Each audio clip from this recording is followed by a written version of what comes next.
Tak se někoho šťouknout. Tady se rozsvíce. Ne. Tady no. To mi vlastně to nemůže. Vody vlastně! Ej, nemusíte natáčet mikrofon.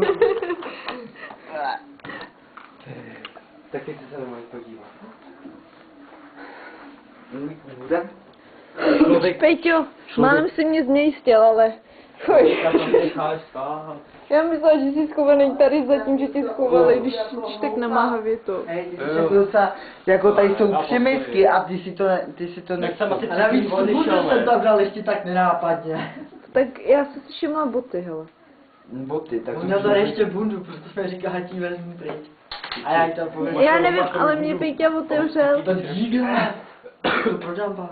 Mě Peťa otevřel a začal se tlemit, pojď dál. A pak najednou Pavel už odešel. Takže to.